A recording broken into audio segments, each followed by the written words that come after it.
Assalamualaikum warahmatullahi wabarakatuh. Perkenalkan, nama saya Ibriasal, NIM 19086194. Baiklah, kali ini saya akan membuat tugas untuk wirausahaan, yang mana saya akan membuat usaha itu bubur kacang hijau. Ya mungkin untuk tahap pertama itu latar belakang kita membuat usaha ini itu sekarang dengan maraknya penyakit COVID-19, mungkin banyaknya pengangguran dan kurangnya lapangan pekerjaan. Di sini usaha kecil-kecilan rumahan seperti ini bisa menambah perekonomian dan meningkatkan taraf hidup kita. Mana pertama itu untuk bidang usaha yang saya bikin itu usahanya berjalan dalam bidang makanan. Itu jenis produknya itu bubur kacang hijau, uh, yang mana di sini memiliki keunggulan dan kegunaannya. Dalam kegunaan, bubur kacang hijau ini sebagai pengganti sarapan pagi atau pengantar perut, bisa juga. Dan tentunya makanan ini lebih sehat daripada makanan instan yang banyak beredar pada zaman sekarang. Selanjutnya pada bidang keunggulan yaitu mungkin untuk jenis produk ini saya akan menambahkan ketan pada minum makan tersebut. Dan pada kemasannya saya akan memberikan kemasan gelas, tidak seperti bubur kacang hijau lain hanya dikemas di gelas saja. Dan kalau mau dibawa pulang itu kita harus membungkusnya dengan plastik. Di sini saya akan membuat menggunakan gelas plastik. Dalam usaha itu di rumah sendiri, bertepatan Kecamatan Pertamuan dari Tandikat Selatan, Kabupaten Parangbriaman. Dalam bikin usaha ini itu adanya dampak usaha. Dampaknya dalam lingkungan. Di sini ekonomi, sosial, budaya serta lingkungan. Dalam dampak ekonomi itu secara positif berdampak pada peningkatan ekonomi, dan sosial budaya itu secara positif itu berdampak pada perubahan sumber mata pencarian. Dan dampak terhadap lingkungan mungkin limbah yang dihasilkan itu gelas plastik tersebut berdampak pada lingkungan. Namun jika konsumen dengan cermat, dampak tersebut bisa diatasi dengan baik. Untuk lebih selanjutnya yaitu kita masuk dalam produk dan bahan baku dan alat yang digunakan dalam proses pembuatannya. Untuk bahan baku yang pertama yaitu mulai dari kacang hijau, beras ketan, air, ada terus kelapa, daun pandan, gula dan garam, pemanis itu raja tawon, vanila, kayu kulit manis, dan jahe. Selanjutnya itu untuk alatnya itu mulai dari kompor, panci, dan kemasan plastik. Lanjut sendok yang berfungsi untuk mengaduk nanti. Dan selanjutnya itu bilaslah kacang tersebut hingga bersih untuk membuangkan debu yang menempel pada kacang tersebut menggunakan air. Dan isilah air dalam panci secukupnya. Selanjutnya masukkan daun pandan dan nyalakan kompor. Untuk langkah berikutnya itu kita masukkan lagi kacang sudah dicuci bersih tersebut langsung ke dalam pancinya yang sudah bersih air. Airnya itu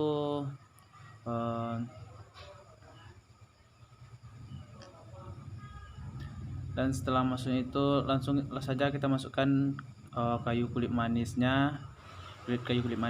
garam secukupnya, aduk-aduk sedikit, dan masukkan jahe dibelah dua, lalu kita tutup dan diamkan hingga kurang lebih 30 menit sampai kacang hijaunya matang dengan merata. Dan untuk proses pembuatan ketannya kita isi air dulu, lalu kita kasih pembatas air di dalam pancinya dan kita taruh beras ketan yang sudah dicuci bersih di atas.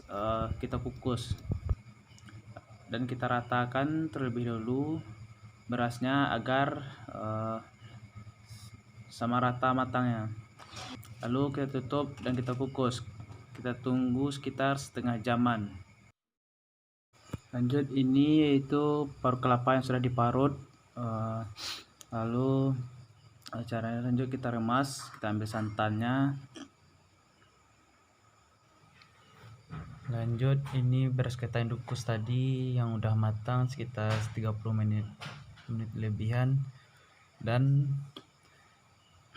selanjutnya itu bubur kacang hijaunya yang juga udah matang, sekitar tunggu setengah jaman tadi, sekitar 30 menitan. Yang belum, ini buburnya belum dikasih santan.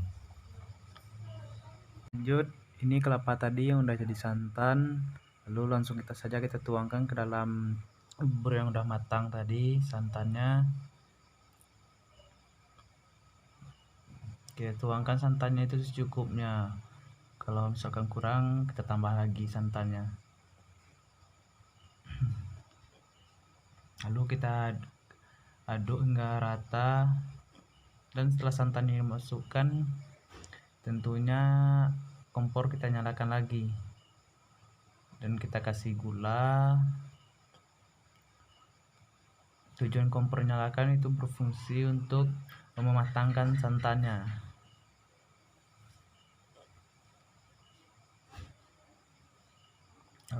Kita kasih pemanis atau raja tahun,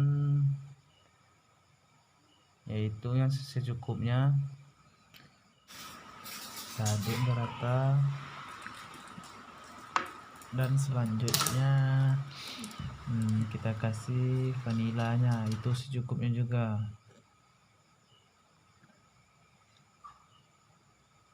Dan kita masukkan ke dalam buburnya, kita aduk hingga rata juga.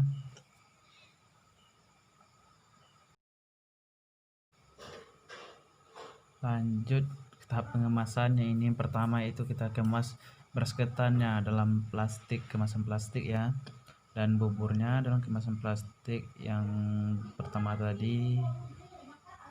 Kita isi buburnya tidak terlalu penuh, yang bertujuan untuk bisa kalau dimasukkan beras ketannya tidak tumpah.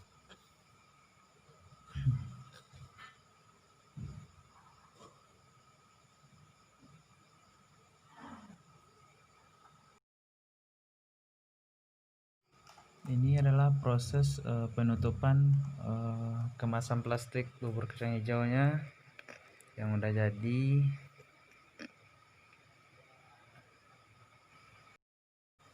Dan hasilnya seperti ini kurang lebih untuk satu bungkus. Beras ketannya itu kita jual 1.000 dan satu bungkus bubur kacang hijaunya 3.000. Jadi kalau satu set semuanya itu 4.000. Ya, selanjutnya itu untuk rencana pemasaran. Untuk yang pertama itu tentunya target kita konsumen. Target konsumen tersebut kami itu mulai dari masyarakat umum, mulai dari anak-anak, remaja hingga orang dewasa ataupun orang lanjut usia. Wilayah pemasaran yaitu kita tentunya memasarkan untuk masyarakat umum. Di sini saya akan mencoba memasarkan itu mulai dari warung ke warung. Tentunya di sini saya akan menaruh di warung-warung tempat sarapan pagi. Untuk situasi persaingan itu mungkin di sini adanya pesaing yang membuat usaha yang sama, ataupun banyaknya perkembangan makanan instan yang beredar pada zaman sekarang ini. Selanjutnya itu jumlah harga dan produk. Untuk jumlah harga produk tersebut saya akan mencoba mulai untuk satu plastik beras ketannya itu 1.000 dan satu gelas plastik bubur kacang hijaunya 3.000. Jadi kalau mau beli satu set itu harganya 4.000. Tujuan saya menjual lebih sedikit agak murah itu karena kalau hidup di kampung itu tentunya konsumen melihat dari harganya. Jika harga sedikit agak murah, mungkin konsumen akan mengejar membeli makanan tersebut. Visi dan misi tujuan usaha tersebut sini itu yang pertama itu memperoleh keuntungan yang sebesar-besarnya. Yang kedua itu menjadi wirausahaan yang profesional tentunya di bidang usahanya tersebut. Yang ketiga itu terus berusaha untuk berinovasi dan mengembangkan ide-ide kreatifnya.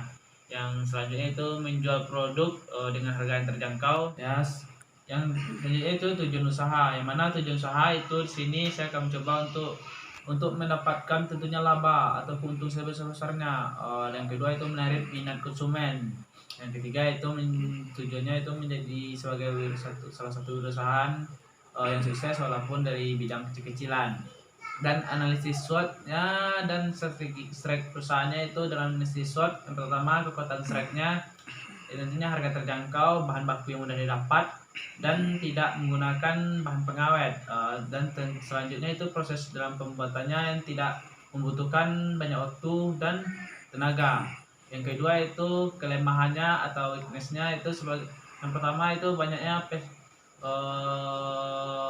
pesaing yang membuat usaha yang sama.